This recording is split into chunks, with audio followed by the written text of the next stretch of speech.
Okay, as I have already told you about the parts of a protractor. Okay, this is left side, this is right side, and this is outer scale, this is inner scale, and this is a baseline. Now I'm telling you about baseline. This is very important there. When you measure any angles, you have to keep in your mind this: the baseline would be at the line of angle, and the origin. We can origin is a center point. We can say it also a center point. Now I tell you, we have an angle. There is how to measure it. I don't know what is this. So how much is this angles? We don't know.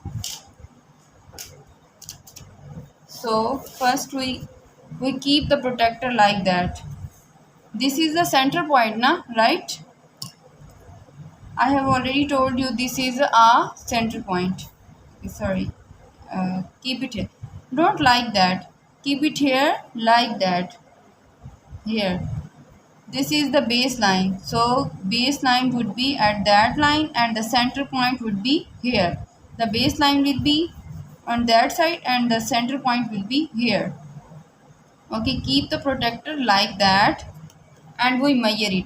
Now we count from inner circle. Now we count from inner scale. This is inner scale, na, right? Inner.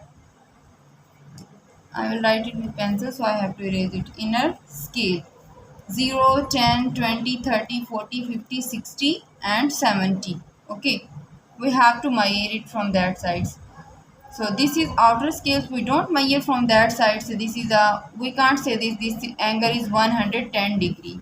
We can't say it. We can say it, this angle is 71 degree. This angle is 171 degree. We can't say it, this is 110 degree.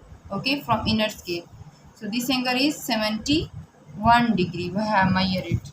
So there is another angle. We have to measure only angle A. Okay, there are three angles, but we have to measure angle A. So we keep it here like that. No, we keep the protractor like that. Keep it here. Okay, and measure from, we count it from inner scale. Don't outer scale. Outer scale is from that side. Okay, keep it from, keep it here and count from, count from here. This is inner scale now, right? Where is pencil? Okay, inner scale. 10, 20, 30, 40, 50, 60, 70,